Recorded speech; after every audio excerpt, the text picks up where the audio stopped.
एक बार मिथिला के दरबार में दिल्ली का एक पहलवान आया। वह 7 फुट ऊंचा, भारी डील डौल वाला, मजबूत शरीर वाला पहलवान था, जिसकी बाहों की मछलियां देखते ही बनती थी। मिथिला नरेश कला के बहुत प्रेमी थे। पहलवान को दरबार में बड़े आदर के साथ लाया गया। महाराज ने उसका स्वागत किया। मिथिला नरेश पहलवान ने गर्वीली वाली बोली में बोला, मैं दिल्ली से आया हूँ और मेरा नाम ज्वाला सिंह है। दिल्ली में मेरे मुकाबले का कोई भी पहलवान नहीं है। मैं आसपास के राज्यों के सभी पहलवानों को कुश्ती में पछाड़ चुका हूँ। अब मिथिला आया हूँ। मैंने सुना है कि आपके राज्य में एक से बढ़कर एक मल्ल हैं। तनिक मैं भी तो देखूं कि मुझे कोई टक्कर दे सकता है या नहीं। ज्वाला सिंह, हमें यह जानकर तो खुशी हुआ कि तुम्हें अपनी शक्ति का घमंड है, लेकिन तुम यह क्यों भूल जाते हो कि संसार में हर कला का एक से बड़ा एक मर्मज्ञ पाया जाता है। मिथिला नरेश ने कहा, महाराज, द्वंद्व कला में मुझे आज तक कोई ऐसा नहीं मिला जो मुझे पराजित कर सके।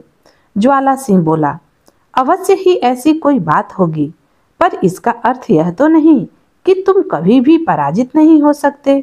मुझे तो यही लगता है। फिर ठीक है, कल प्रातः अखाड़े में तुम्हारी भुजाओं की शक्ति और पैतरों का आकलन होगा, मिथिला नरेश ने कहा। और अगले दिन अखाड़े में ज्वाला सिंह गरज रहा था। मिथिला के कई मल्ल उससे द्वंद्व युद्ध करने को तैयार थे। राजा के आते ही पहली कुश्ती शुरू हो गई। ज्वाला सिंह वास्तव में गजब का पहलवान था। उसने क्षण भर में प्रतिद्वंदी को चित कर दिया और उसके बाद तो मिथिला के 4 और पहलवान उसके सामने घुटने टेक चुके थे। अब मिथिला सम्मान खतरे में था। राजा चिंतित थे।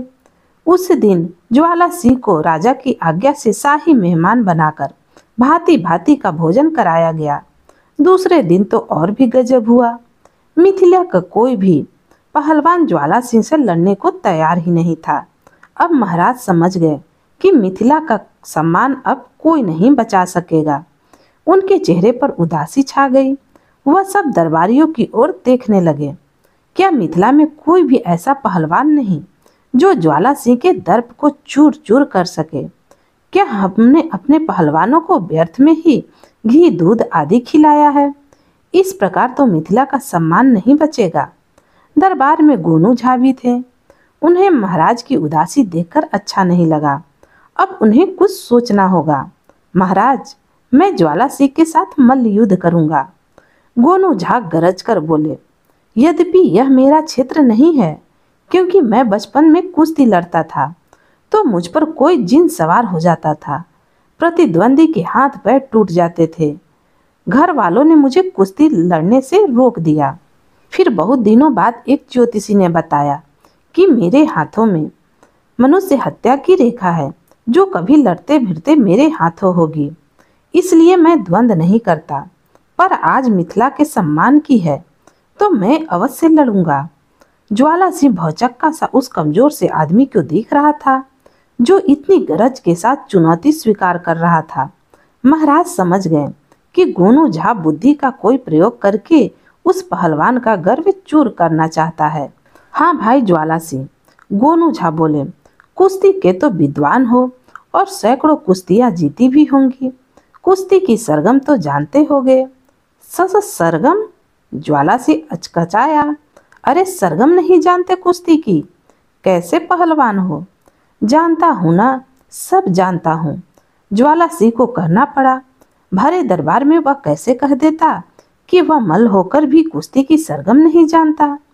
होती होगी कोई ऐसी चीज, उसे क्या उठाकर दे मारेगा। तो फिर कल हमारी कुश्ती पंचम स्वर, द्रुत लय और पटक ताल से होगी, साथ ही काल भैरव राग में होगी।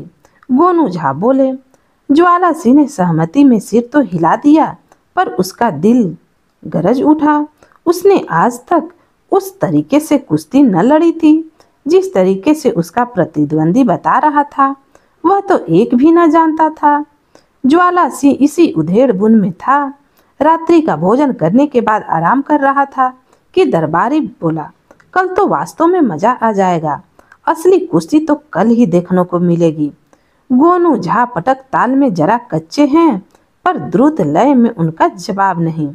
आप पलक भी न झपकेंगे कि आपकी रीढ़ की हड्डी में दरार पड़ जाएगी। क्या गजब का पैतरा है उनका। ज्वाला सिंह ने होठों पर जुबान फिराई। आपने कहाँ सीखी यह मल्ल विद्या? दरबारी ने पूछा। दिल्ली से ही। दिल्ली में तो दाव पेच सिखाए जाते हैं, पर जब तक लय ताल का पता न चले तो क्या सीखा? गोनू झा तो राग काल भैरव के उस्ताद हैं, और काल भैरव तो आप खुद जानते हैं बड़े ही क्रोधी हैं। ज्वाला सिंह को तो कुछ सूझ ही नहीं रहा था। अब मुझे आराम करने दो, वह दरबारी से बोला। प्रातः जल्दी जगना है। दरबारी हंसता हुआ वहां से चला गया। सुबह अखाड़े में गोनू झा शेर की भांति गरज रहे थे। चारों तरफ भीड़ का कोलाहल था। मिथिला नरेश अपनी गद्दी पर बैठे थे, पर दिल्ली के पहलवान ज्वाला सिंह का कहीं अता पता नहीं था। सारे मिथिला में खोजने पर भी वह कहीं नहीं मिला। महाराज समझ गए। गोनू झा को विजेता घोषित कर दिया गया और ढेरों पुरस्कारों से नवाजा गया। महाराज के पूछने पर गोनू झा ने हंसते हुए बताया कि उन्होंने ज्वाला सिंह को सुर लय ताल की उलझन में तो डाल ही दिया था।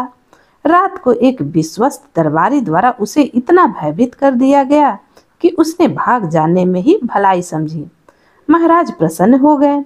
मिथिला का सम्मान जो बच गया था। तो दोस्तों, आपको यह गोनू झा की कहानी कैसी लगी? अच्छी लगी हो तो लाइक और शेयर कीजिएगा, और अगर आप मेरे चैनल पर नए हैं तो चैनल को सब्सक्राइब भी कीजिएगा। कहानी सुनने के लिए आपका बहुत बहुत धन्यवाद।